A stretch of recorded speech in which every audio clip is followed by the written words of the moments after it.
Hey everybody, welcome to another edition of Gruber Wired Hour. My name is Mark Beach. I am John Dotson, and welcome once again. Yes, welcome. We're going to be moving the podcast That we up will. at the top here. We just want you to know we're going to move it to Thursdays at 3 p.m. Arizona time starting this week. So make sure and tune in. Yeah, join along with us. We do really appreciate it. Remember to like, share, and subscribe. And wow, today we have one of our featured value partners with us. We have Garrett Pulliam with Shaxon. Good morning, Garrett. Welcome. How you guys doing? Good. How are you? Can't complain. Keeping out of trouble, staying busy. Yeah, staying busy. A busy weekend too for you? We're always busy on the weekend. I like the weekend busier a lot more than Monday through Friday busier, if you know what I mean. Right?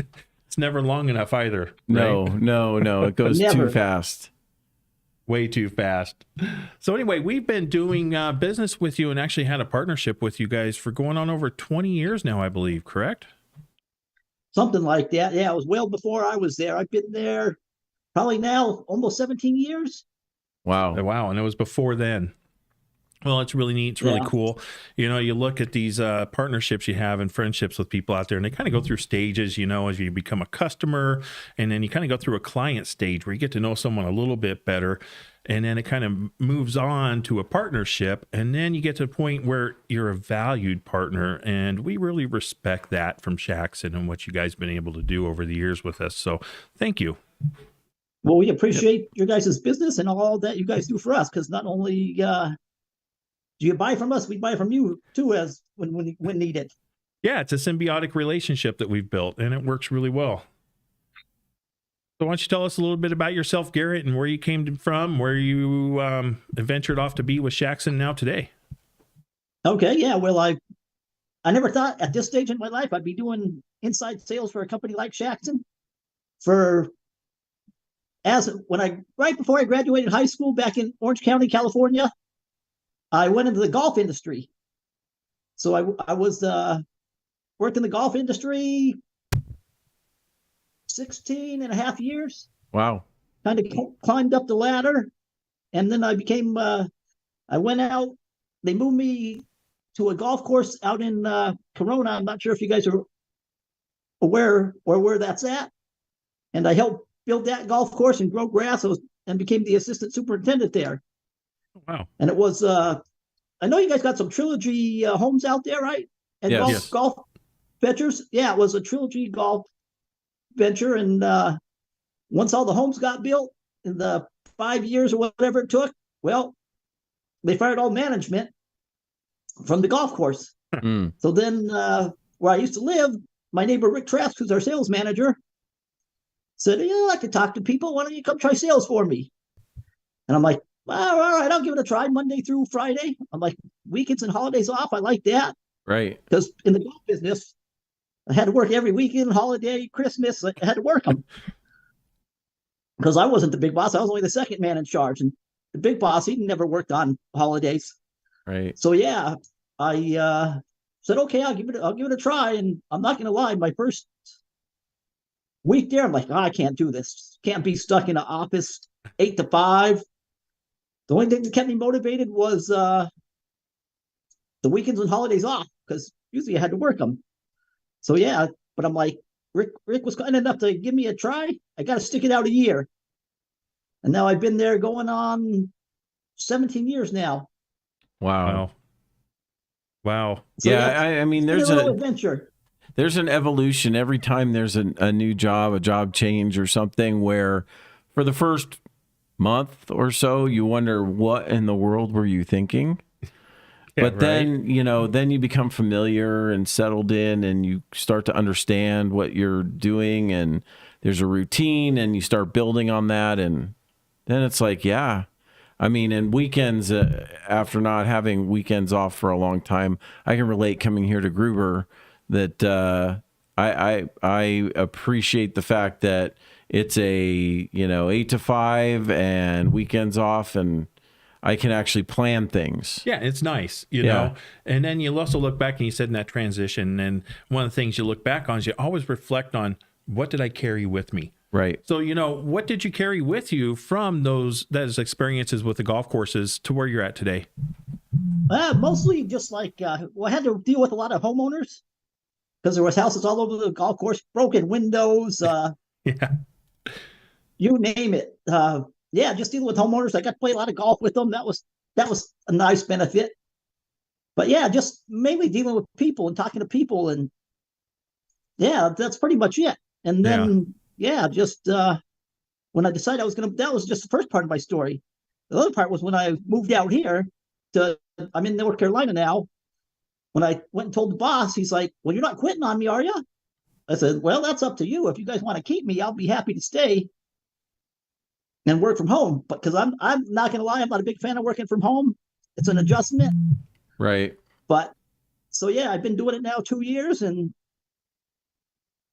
out here in Nice. North Carolina, and yeah, it just seems to be working out. Sales are pretty decent and keeping busy. Very So I'm cool. thankful they decided to keep me. There you go. That's a plus right there, right? Absolutely. Hey, Pete Yeah. Gruber, the owner of our company, Gruber, it says, send us a message here. It says, as I reflect back, Shaxon and Gruber go way back. It says that they started in 1978 and we started in 1984, and you guys have been such a great vendor.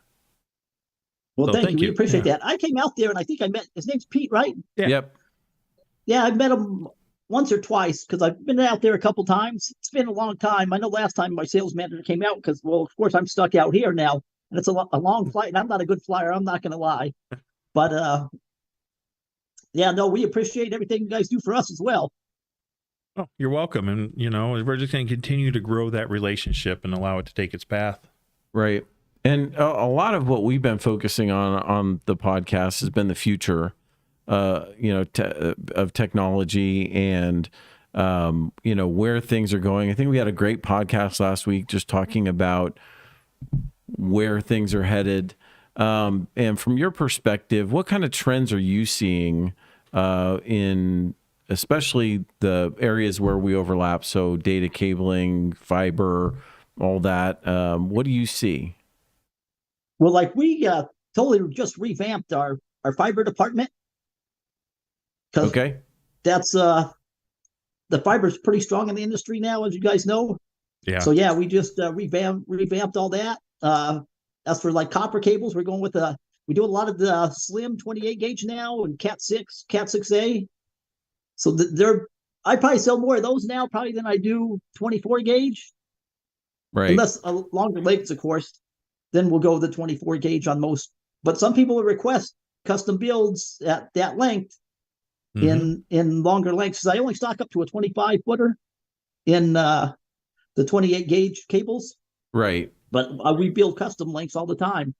But yeah, I mean, just like I say, we revamped our fiber department, brought in a bunch of panels, LGX style panels, and all that fun stuff. And yeah, it just seems to be a good mover right now.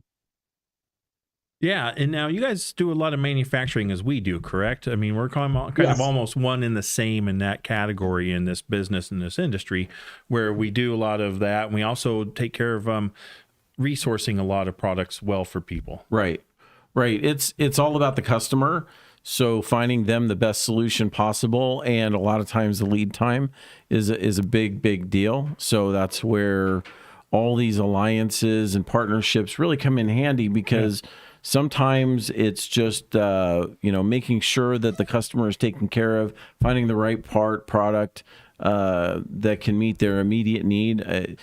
One thing that's really been a tough mental adjustment for me is understanding how people can plan a project and still, they need something overnighted. Yeah. I don't even understand how all of the planning didn't lead to, an order that's waiting for that. But there are a lot of drop everything now, I need it in, 48-hour type of things coming in, and blows my mind. I'm not being critical. I'm saying I understand things change, but I'm kind of a planner. So if I was building something or going and doing a refit on a server room or whatever, I kind of would have that all mapped out. Yeah, you'd think, and I'm sure it is, and it's just those emergency situations that come up. Yeah. And Garrett's good about that too. We'll call Garrett I've talked to you several times. Hey, Garrett, I need this. I need this now. I need it within 3 days. And you've always been acceptable of that need, and helped us out with that. And one key term that you just spoke of was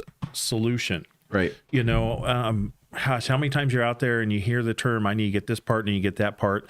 I've had conversations with Garrett on the phone saying, hey, and he's come back and said, well, this really isn't the right solution. We need to take a look at doing X, Y, and Z. And so that value of having that knowledge and education really brings in a key part of that partnership. Right. And, I think part of relationships is how you respond when something has gone wrong. Mm-hmm. Right. Yeah. And I'll tell you that Garrett has been great. And there was just one circumstance. We don't go into details, but something didn't happen the way it was going to happen. And he stood behind it. He took care of things. And that same customer came back later and ordered more because of the responsiveness. Right. So much appreciated. It's how you respond and things like that really defines how good a relationship is. And he did not just throw up his arms and say, yeah, this is whatever, but he took care of it and much appreciated. Yeah, we're always going to do our best. If it's our fault, we're going to make it right. Sure.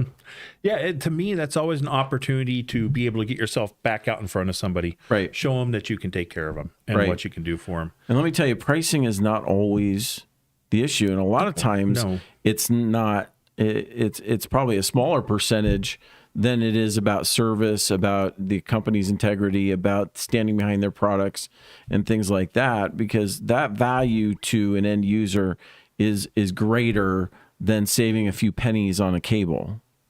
Oh, by far. Right? I agree with that, but not all customers agree with that, as you guys probably are aware of. Sure. We want cheap and we want it now. Right. Well, but yeah, it's all in the eyes of the beholder, I guess. Right. Yeah. Right. And that's one thing we push is value. Yeah, we do push the value. Which is not just price. Yeah.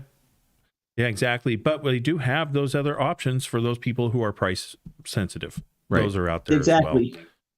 Price gougers. Yeah. Right. So, Garrett, you guys recently have expanded too, correct? I mean, your global presence is really growing over the past few years. Yes. We got bought out about 2 years ago. And yeah, they're a Turkish company. And yeah, they're putting us on the map. So what does that bring to you and the resources that you have available for, for us and other customers?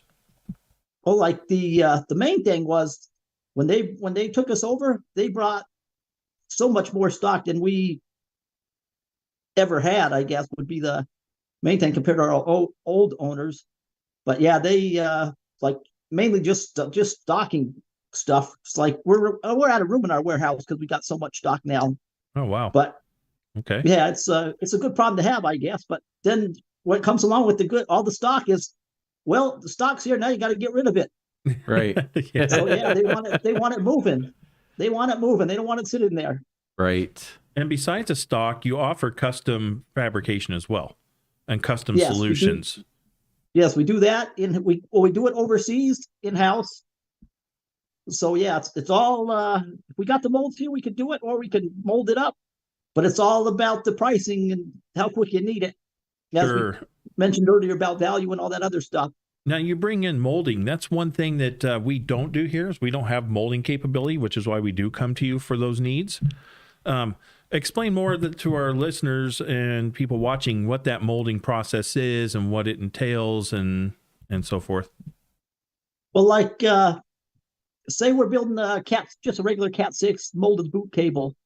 We'll go through the process of course, cutting the wire to get it the right length, adding on the RJ45, and then there's a molding machine that takes, I guess it's like, I don't know if it's rubber pellets or some kind of pellets that will mold over the top of it and just come down and press it down. And I think it does, I don't know, 10 cables at a time or something like that. Maybe not quite 10, maybe it's 5, but yeah, just stretched out and down it goes. They peel it off and move on to the next one.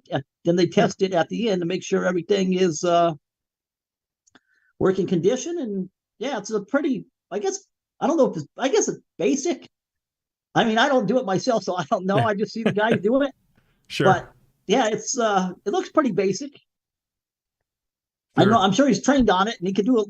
Like if I was to do it, I can't do it like him. He's pretty quick at it. I would probably be, I don't know. I don't even know.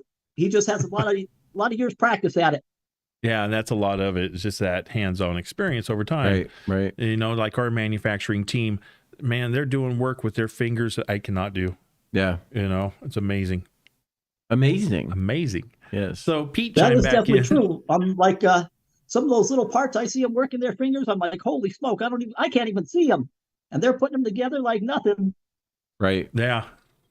Pete chimed back in here and says, Garrett, how do you guys handle your metal products? I see a wide range of product that we stamp and manufacture here on your website. Like, what does he mean by like metal? Probably racks. Server racks, shelving, stuff like that. Mm-hmm. Yeah, we're getting more into that as well, bringing a lot more stuff of that in. But yeah, we have some local suppliers that needed ASAP, and we got some overseas where we're waiting on some stuff to be made and brought in. But yeah, it's just like anything else we bring in. It's just part of the process, I guess you would say. Sure. Just that growth and expansion that you're going through. Yeah. Right. Yes. Your retail expansion and accessibility. I see here you guys are just, like you said, your expansion is going. So you're seeing more in retail as far as distribution goes? Yes. Well, we used to be in, you guys used to have Fry's out there in Arizona, right? Yeah. Yep. Yeah. Yeah. You probably used to see our product in Fry's a lot. I think my product was right next to yours on the shelf. It probably was. And yeah, now we're doing some online stuff. And yeah, there's some other companies like I don't handle that part of the division. So it's hard for me to say all who they take care of. But you'll see us online now. And yeah, we're just, I guess we're kind of branching out more instead of back then we were pretty much just with Fry's and Fry's only. And you knew what happened to Fry's, but yeah, trust me, that's I know. another story I won't even get into, but, and I don't even know the whole story just from what I heard, but yeah, we're just, branching out more, I guess, retailing to smaller and more, not quite as big as Fry's stores, but some other stores out there. And like I say, I don't handle that part of the division. We got people that handle that part, so they would be able to tell you more about it. I just kind of go along with it, and if I get like a retail request, I'll send them to that guy. Hey, go talk to this guy; he'll help you out. Sure. Now, what about as far as what you're seeing in innovation? Do you have people come to you, like you said, the customization and all the custom products? What do you see that's been evolving from when you first started 17 years ago to today? Oh, when I first started, I didn't know anything. I'm not going to lie. I was just like I say, coming from the golf industry, I was like, holy smokes. And I had no idea this was such a big industry. Because, yeah, like I said, I worked in the golf course all my life until this was only the second job I ever had.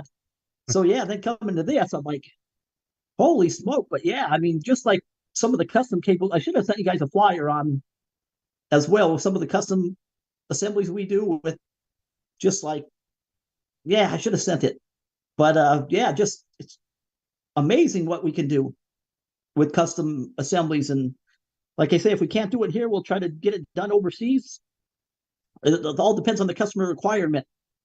Sure. Now, when you say overseas, do you guys specifically have manufacturing overseas, or are they manufacturing relationships you have with people overseas?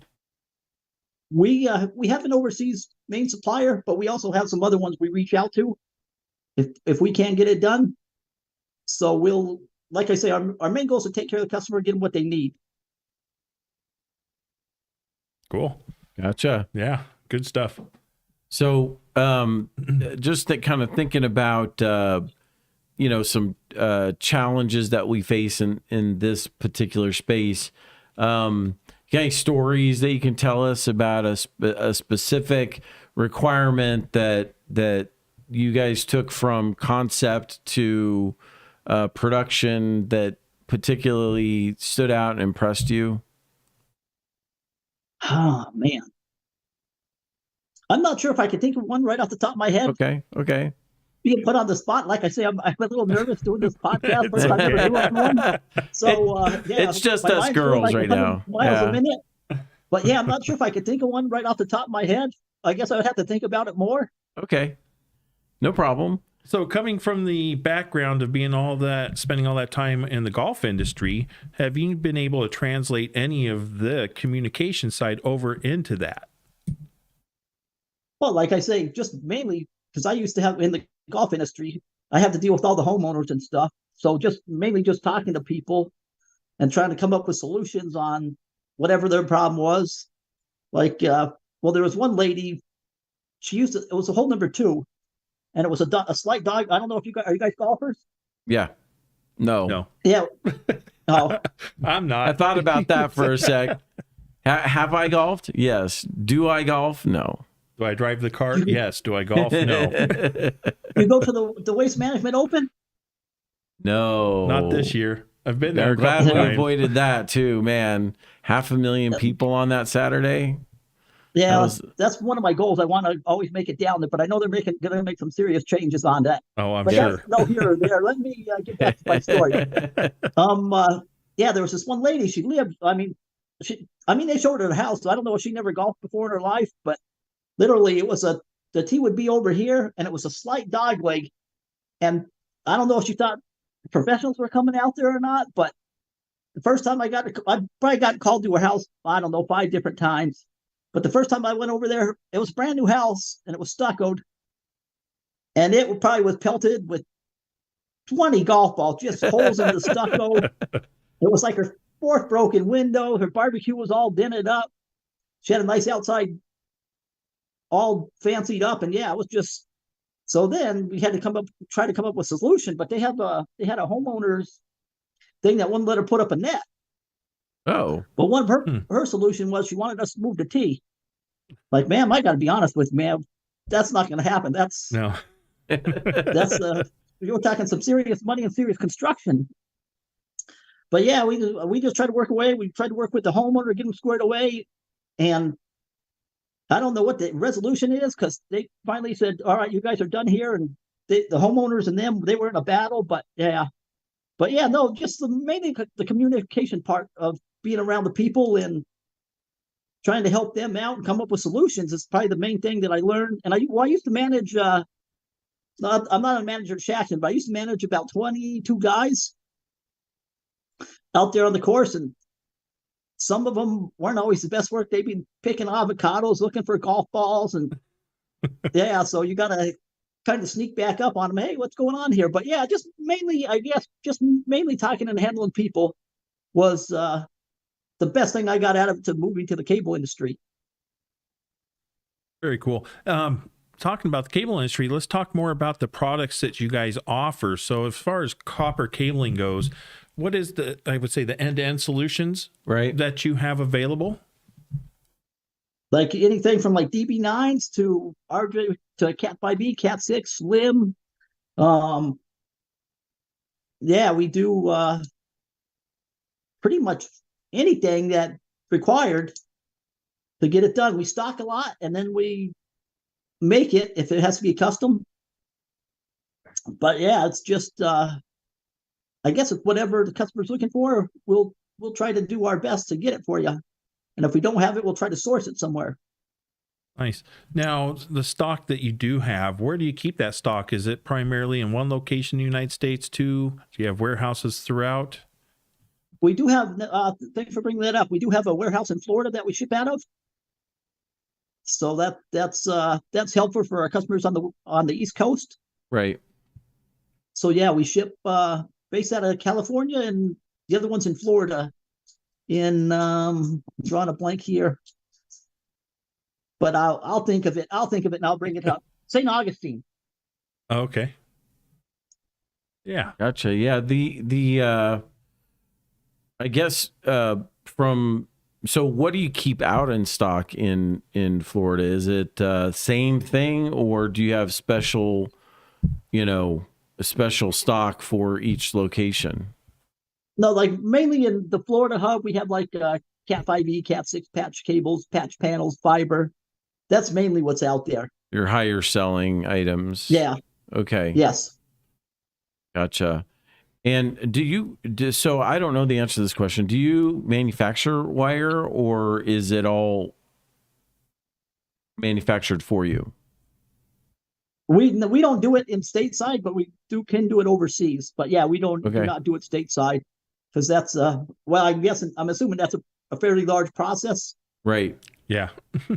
Right. Well, we had one of our a lot of the wiring that cable that we use for our assemblies is through Quabbin, and so we have our American made solutions because it's the Quabbin cable, and then that we do the assembly here. So for Bubba, we are able to give that an end to end, and I assume you guys do the same thing, correct? Yeah. Yeah. Like if anybody wants USA made stuff, Right. yep. we can do that. And where is that manufactured? It would be like we'll get the cable, like you said, Quabbin, Mm-hmm. and then we'll manufacture it down in our facility down in Orange County. Okay, Orange County. Okay. Yeah, we moved from we were in Anaheim, like Anaheim Hills area. Okay. And then we moved out there right at about the time I was leaving. So we've been out in Orange about 2 years now. And do you do your fiber out there as well? Same location? Okay. Yep. Do you do any custom fiber, and we have stock fiber too that we bring in from our overseas suppliers and all that fun stuff. Sure. So if we need custom, we can build custom there as well. So is the Florida facility only a stock facility, or do you do any assembly out there?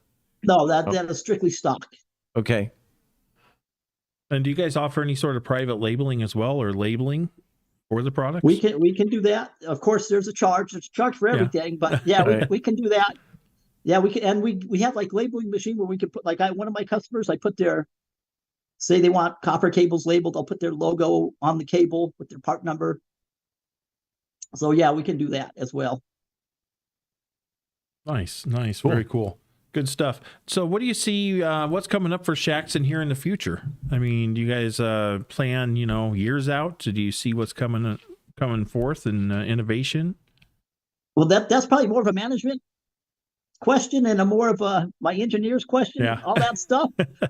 So, but just like me seeing just like the fiber stuff we are bringing in, like we're getting more heavily into MTPs and all that stuff. We just started bringing in, and just all that kind of stuff is definitely moving. Yeah, technology is just moving really fast. I mean, again, we always bring this up every podcast. AI is probably the hot topic that's taking place around the country. But I look back and I go, AI started, what, in the 70s? I mean, we really started picking up steam here lately. I mean, it's like almost we got to a crossroads. And since then, it's just been, boom, here we go. So we're having a need to see greater speeds in the fiber optic world. Right. Yeah. I mean, we were talking about, last week about 10 gig, and density, bringing fiber into data centers and the need to compact the footprint to bring more data in over smaller channels. So we talked about multi-core fiber, and these data speeds that would be responsive for near real-time transmission, with like 2 millisecond response times for edge computing.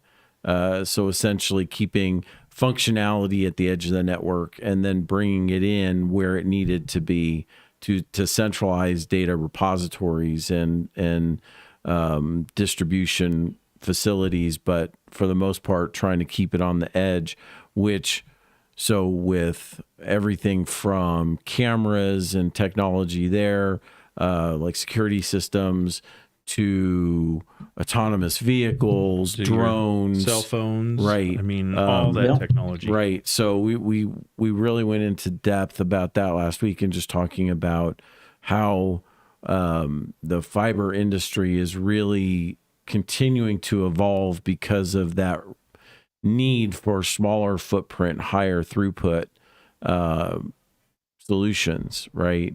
And so that all that development is going on. Yeah, and so have you had much experience in that development, let's say working with data centers and so forth? I mean, I personally don't, besides just doing cable sales. But yeah, but I totally understand what you're talking about, what you mean, because like I say, it's everywhere. Like everything's going to streaming now. There's no more. I mean, they still got satellite TV, but everyone's streaming stuff, and you got to have fast internet. Like, my son, he wants to play video games all day. I'm trying to stream the TV, watch the sports, and yeah, it's like we gotta keep up to speed. So Right. yeah, I think. Yeah, And like, oh, go ahead. Oh, I'd say I had that instance over the weekend. I was watching a bunch of my nephews and nieces' kids for a moment at the house, right? So I'm watching a program, and all of a sudden they come in, they sit down, they start getting on their phones, and my internet service goes boom. And I'm going, what's going on? And they're looking around, they're going, hey, our phones are lagging. Do you have fiber? And, no, I don't. Okay. You know, but that's why. See, yeah. And I don't have fiber yet either. They haven't brought it out to our area. But every time I go to Costco, the guy's all, hey, who do you got? I said, well, when you get fiber in the area, let me know. Right. No kidding. So here I am. I can't watch my program. I had kids almost crying because their phones are lagging, you know? So I was like, hey, get off of my Wi-Fi service. Use the service that came with your provider. Yeah. Use your cell phone. Exactly. Use your data. Yeah. This is my data. So I see the need for it, even in my own life and my own experience with what I have at home. But, you know, like I said, we don't have that capability in the area I live in. It's just not there. Right. Well, you know, critical communication infrastructure, you know, is where the leading edge of things is anyway.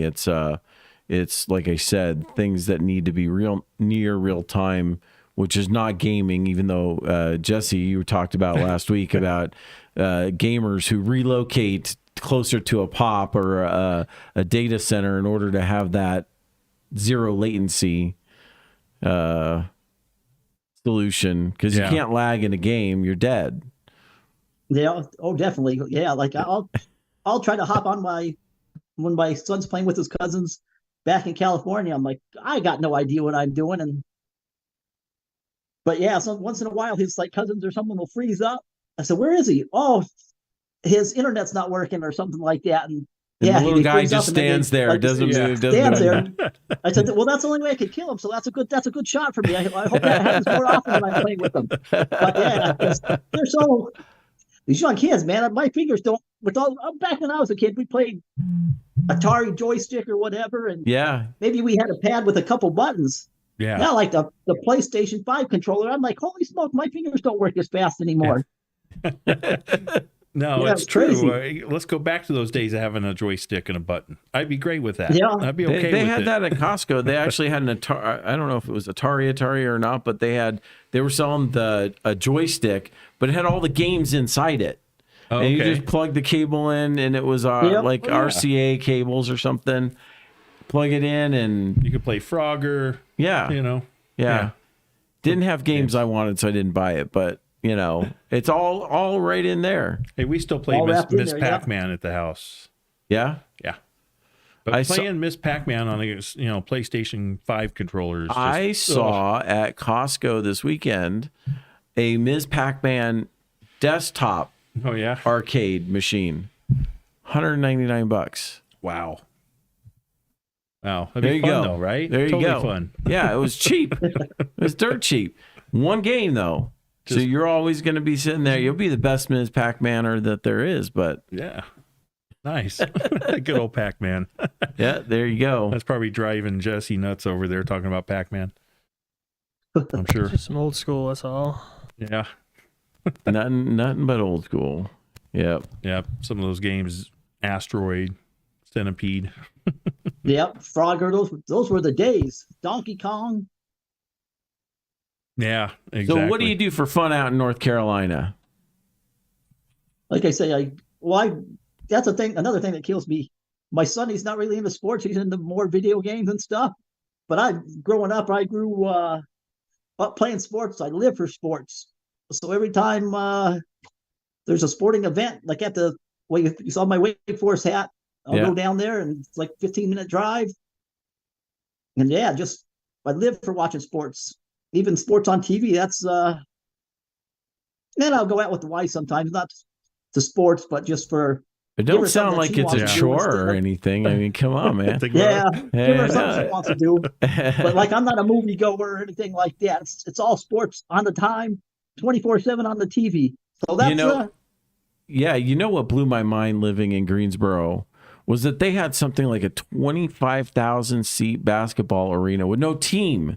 It was just for the ACC tournament. Basketball is a religion in that part of the country. It really is. It's like football is to Texas.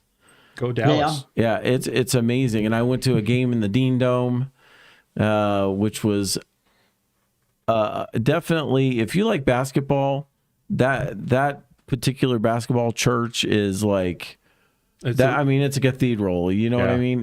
You experience it like, going to an Ohio State football game, maybe, or definitely not Ducks, but and Dallas can't even fill up their stadium. So, but the basketball in North Carolina is king. Yep. And yeah, like I say, they played Duke this weekend, and that was the first tailgate they had in, I want to say 8 years over there at the Joel. Because usually when I go, there's nobody there. But yeah, now that they're on the border, hopefully that win get them in the tournament now. And start seeing more kids. But like when you go to football games, the football team's so awful. There's a bunch of drunk college kids that stay for half, and they're out of there after halftime. But yeah, it's still fun. But yeah, that's pretty much what I do: watch sports and I play a lot of golf still. Try to get out there once a week. What's your handicap? What's your handicap? I'm probably a bogey golfer. Okay, that's not bad. Yeah, maybe a little better than that if I play good. I'll be in the mid to low 80s anymore. I stopped playing for a while, and then once I left the golf industry, I just kind of had my boy and started doing other things. And so since I moved out here, I've gotten back into it.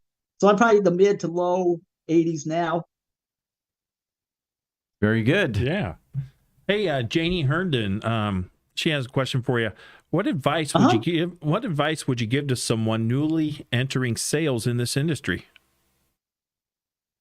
Just be yourself. Be honest with your customers. Don't try to be shady. I guess would be my main advice, because I try to be straightforward with all my customers. And I guess that's the best thing I can do for it. And like I say, if I could do it, anybody could do it. Because like I say, I was about 16, 17 years in the golf industry before I came to sales. And just be honest about it. Because if you start making stuff up, then it's just going to be a steamroll going downhill, and you're going to put yourself in a worse spot. Sure. So I guess just being honest. And how long did it take for you to become educated within this industry? I mean, you're saying you transitioned from golf straight on over, knowing nothing about this. So what was that process like for you? Well, they gave me when I first got hired at Shaxon, they give you like a little rundown of the classes, and you learn the products, and you learn this and you learn that. It probably you're still learning to this day, of course, with all the new technology they got out. But yes, and the internet's such a helpful resource now that like you're always learning. And I don't know, before I really got comfortable, who knows? I don't know, 4 to 5 years before I really got comfortable, I guess. Like I say, it's just once you learn this and something else new is coming out. It's just it's always a learning process, I guess. But like I say, the internet right now is such a great resource. Nice, resource. Yeah. And I think that's great advice, because, when you're dealing with potential customers on the phone, they're relying on the information you're giving them. So telling them I don't know is perfectly okay. I don't know, but I'll find out is a great answer. Trying to give them elastic answers, people smell that out. And even if they don't, you're only going to get away with it once, and then they're not going to trust you. So building trust in this business and any kind of business for that matter is so huge. And once they understand that you're a reliable resource, that breaks down a lot of walls. That opens a lot of doors. Most definitely. But yeah, like if I have questions, I'll go to my bosses. They've been in the industry. Oh man, I want to say our GM probably been 35 years, maybe or more, maybe even longer than that. And our sales manager Rick, he's been in there.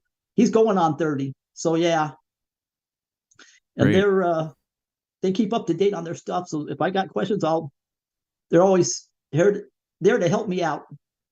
Yeah, and it's people like you that help us out. I mean, how many times have I called you and said, "Hey, Garrett, this is a scenario I'm playing around with. What can we do?"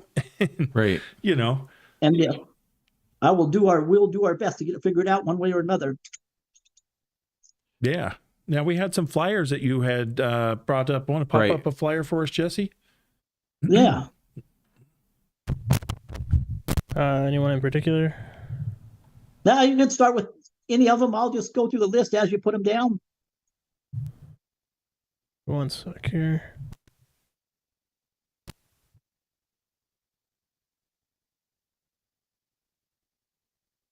Yeah, I never took up golf. Oh, I still have golf clubs, but yeah, dude, I mean, it's no fun. Yeah. Not for me. See, I like it. I enjoy it.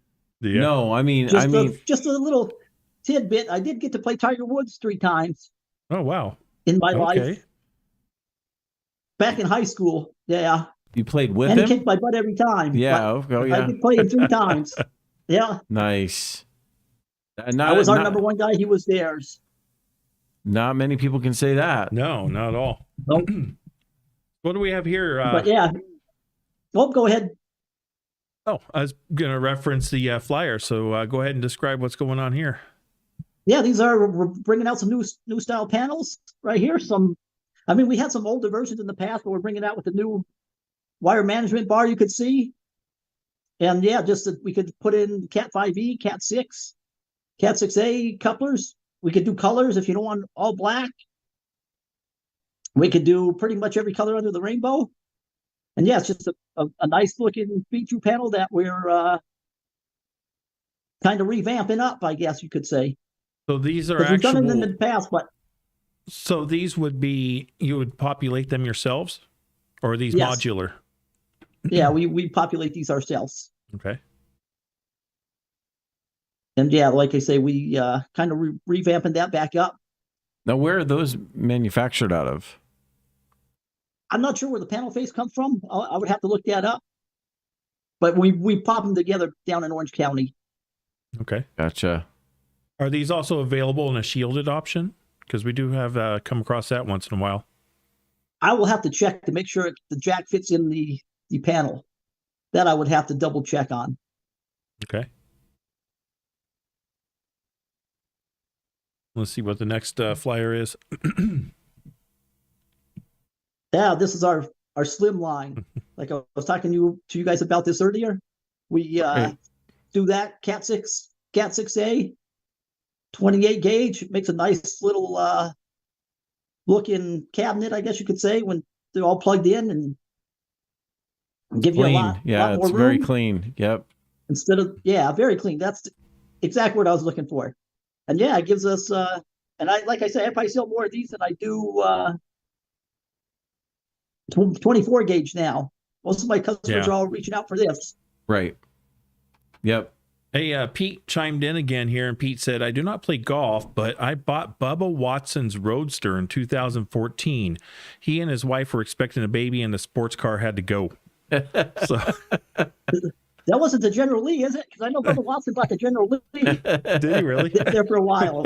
Yeah, right after he won the Masters. He won the Masters. Wow, that's impressive. Yeah, I haven't seen Pete driving the General Lee around. No. I have seen General Lee in town before. Really? Yeah, well, I think it might have had to do with the Barrett Jackson. Oh, yeah, I'm sure. Yeah. Yeah, that is impressive. Good. Okay, so back to the third flyer? Yeah.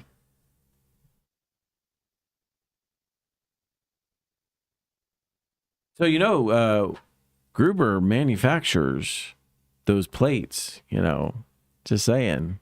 You guys ever need? Yeah, if we can ever, I bought some of those before from you guys. Yeah.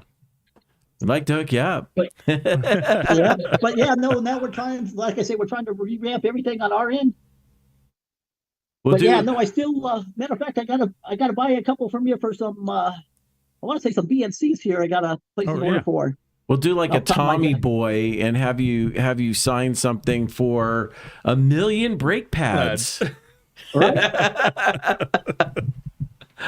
But here, this next flyers are HDMI, our new, we're kind of revamping the HDMIs too, bringing that line back, and you can see it. We HDMI don't see anything cable over here yet, Jesse.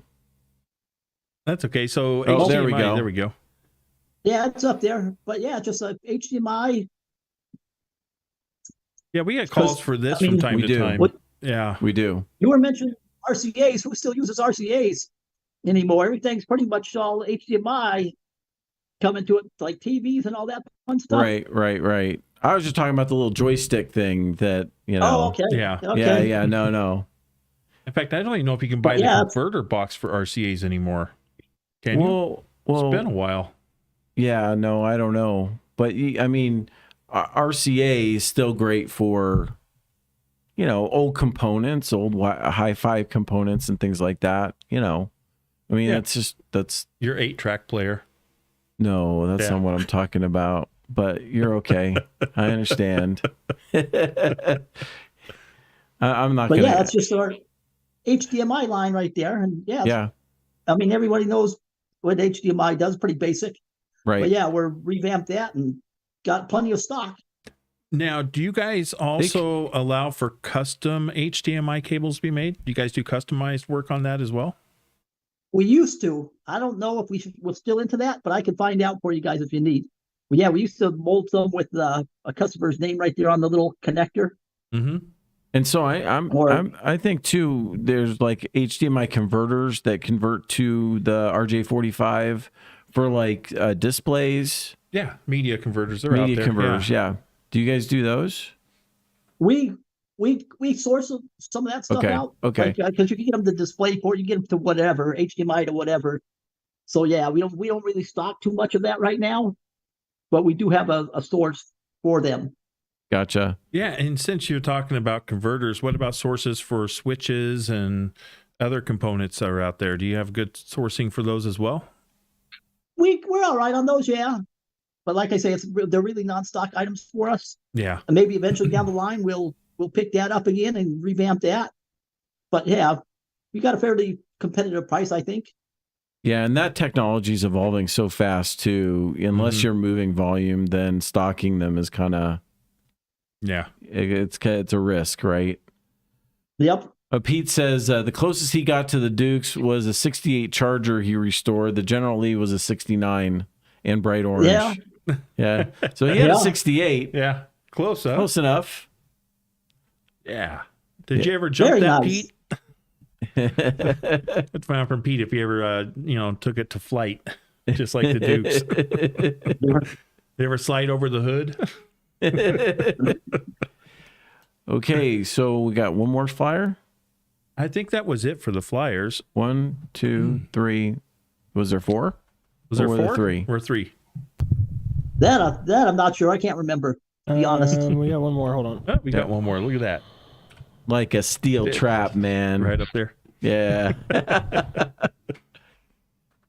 Oh, here's some. Oh, you got to switch our screen too. Fiber boxes. There we go. Oh, yes. Yeah. And we got the panels that snap into it. Now this is good with LGX. LGX, yeah. Okay, good. So we just, like I said, we revamped all that stuff. And we're seeing more and more of this. Yeah. Right. We're kind of moving that direction to get those. Well, like I got a customer that buys a lot of them right now, so that's good. So it's helping me out in sales. But we're moving. Like I say, we seem to be moving the fiber way, pushing a lot of fiber.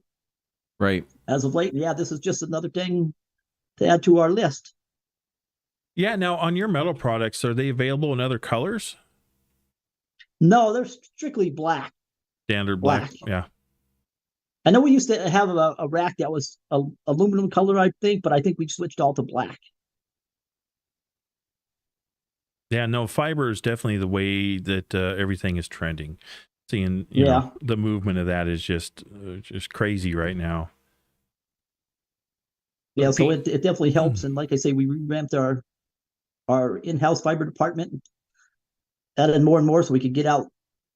We've been actually pretty swamped, so we're just hiring more and more people to keep us up to par so that we get them out in a reasonable time frame on custom stuff. And we just got a new tester that they brought out. I forget, I would have to look to see what it's called, but yeah, it's supposed to be pretty good. And yeah, we're just moving along on that.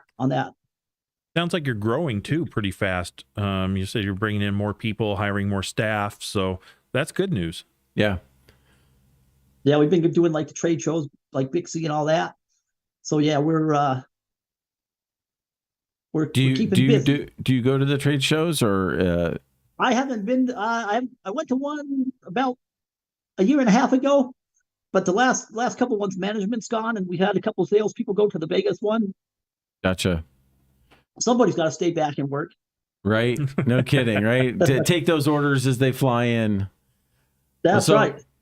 Pete says those flight cars were perfectly balanced. They put them on a fulcrum and with a cement trunk filled the trunk until it balanced out. Yeah, I can kind of relate to this. So I had a Plymouth Valiant. I think it was a 71, something like that, 68. Yeah. I don't remember now. But when I bought it, it had cement in the trunk, and I was wondering what the heck that was about. That's why. Huh. Yeah, to balance the car.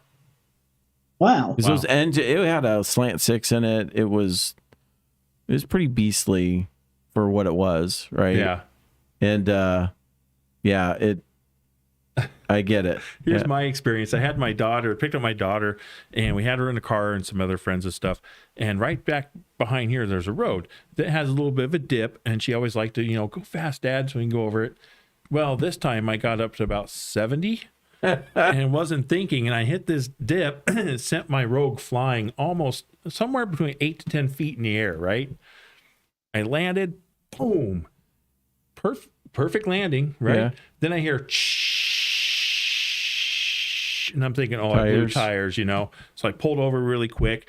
I jump out. I'm looking. My tires are fine. I'm still hearing Pop the back of the Rogue open, and she had in her backpack cans of soda, and they had exploded when we hit. And they were shooting soda all out of her backpack, all over the back of the Rogue. That's that's a solvable problem. Yeah. Yeah. It's better than some other issues that could have happened from that. Yes, indeed. Yeah, Pete chimed in there and said that show killed at least 24 69 Dodge Chargers, and they were plentiful back then. So, yeah, no doubt. If we had it today, how fun would that be? Yeah. So, Pete, you're gonna have to get one of those and make an electric version of it for us. That's it. We'll just gut the engine, put a electric drivetrain in or whatever. Yeah. Yeah, that'd be a lot of fun. It'll be, 99% of the fun is the rumble and the sound. So, you don't get that with electric. Oh, you can. I know. They have that. Well, you can program the Tesla to play that. Yeah. Play that. Yeah. Not the same, though. And you don't get the smell of the fumes and everything. No, there's, sometimes you got to smell that gas that's not burning, right? I mean, that's right. Yeah. I mean, there's just... Kids don't know. No. They don't know. No. They don't because, that's why there was a lot of great music back then. Great rides. Just the quality of life was so much different. It was a lot different, for sure. But technology is just zooming past us like no tomorrow. I mean, every day we're waking up to news that something new and interesting has come out as far as technology related goes, that it's just for us to keep up. Garrett knows this too. It's sometimes an everyday struggle, with the amount of expansion that's taking place. And there's a question. So are you guys doing any AI initiatives with Shaxon? Or is it being promoted using AI to, develop responses email automation, anything like that? Are you guys into that yet? Well, I don't think we really do. Like, we'll do like our flyers. I'll just do a blast out on them. But yeah, I don't know if we're really into the AI stuff all that quite yet. I guess that would be more of a management question. Right. Sure. But yeah, not that I'm aware of. Okay. Yeah. Pete's huge into the AI stuff, and we've incorporated it quite a bit in both research capacities as well as our image generators. So when you see some of the artwork for podcasts and things like that, a lot of those are AI generated. And we're just kind of getting our arms around it. I know they're using it in Tesla big time over at the Gruber Motors. They've assembled natural language models that are being used for repairs. Right? Yeah. I see that coming in our industry too. I can see a point in time we have these AI generators that you plug your parameters of the scope of work you want in, and it will design your end-to-end solution for, say, that data center or for your data cabinet. Yeah, it would build the BOM. Yeah, it'll build everything that you need from point A to point Z. Right. And generate that for you. I mean, that's just right around the funny corner. enough, I was out there, I forget where I was out, but I was talking to a professor, and he said a lot of students now, you got to be careful because they'll try to get AI generated reports on like school projects and stuff. He said he knows a way he can tell. I don't know how he can tell, but he was showing me one just like on his phone. I was like, holy smoke, I would have never thought of something like that. But yeah, he brought that up, that like a lot of students will try to get AI generated reports so they don't really have to do the work. They just get in the grade. They're going to have to air gap their classrooms and and then make them handwrite everything. What's old is new again. I don't think that's it. I think you're just going to see that the scale just moves. We incorporate that within, It's hard to prove mastery of something, though, unless it's completely coming from your brain, right? But I think you can't prove mastery of math unless you actually do the formulas and work out the postulates and the theorems and the. You're always going to have that, but there's always going to be those folks out there that say, why do we need it when I have this? It's at my fingertips already. Yeah, but it's teaching you the point of college is teaching you how to think, not what to think. Sure. Right. No, I know. So it's developing that, knowing I could have looked at my Encyclopedia Britannica and gotten answers on stuff. Sure, and of course we did. Well, yeah, but when you're doing research, it's taking all the sources and then drawing your own conclusions, right? So I get it. Yeah. But I guarantee it'll be incorporated somewhere along the road. Yep. It's here. It's going to be another tool that we can use, and again, it's how you look at it. Right. And that's the thing. It's laboring over how to do something versus getting a quick answer and moving on, which is efficient. I mean, you're trying to be responsive, so it's but Pete's made an emphasis of, especially if you look at some of the podcasts when you have a chance, check out some of the especially the motors ones, and he hasn't. You guys have an AI podcast now too, right, Jesse? Yeah, that one's on Wednesdays. Okay, so Wednesdays they do an AI live podcast and just talking about the future in general, and it's there's some pretty cool stuff in there. It's here and it's coming, and it's going to continue to grow. Yep. So, Garrett, we want to say thank you for joining us today. We really do appreciate it. We appreciate the fact that you are valued partners of ours. Yes. And we do treasure that relationship, and we want to see that continue to grow as well. Absolutely. Well, I appreciate you guys having me. It's, like I say, my first ever podcast, so probably a little nervous, probably came off a little shaky, but yeah. You did great. You did great. We appreciate your willingness, and we have some of our associates that we can't drag kicking and screaming into here. So it's nothing but just three guys talking right now, and everything else happens outside of our ability to control, right? just have a normal That's conversation and find out more about what's going on. Yeah. That's about it. So again, thank you once again. Thank you to all those that are viewing and listening to us. Yes. Like, share, and subscribe. Hey, Garrett, you want to give them some of your information out there? They could just look for me at Shaxon. Go to our website, www.shaxon.com, or I don't have my number off the top of my head, but yeah, just look us up. You can get it from the website. And yeah, got any questions? Right. Feel free to give us a shout. We'd be happy to help you out. Great. Great. Well, thank you, Garrett. Have a wonderful afternoon. Yes, and we want to thank you for joining Gruber Wired Hour. Next week, Thursday, remember, we will be taking on our new time at 3 p.m. Arizona time. So please join us then.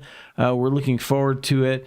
When the time changes, it'll be 6 p.m. on the East Coast. So Correct. None of you have any excuse now. Get off work. You can come watch us for an hour. We appreciate everybody so much. As John said, like, subscribe, and share this podcast. For Gruber Industries, I'm Mark Beach. I'm John Dotson, and thank you once again. Thank you for joining us.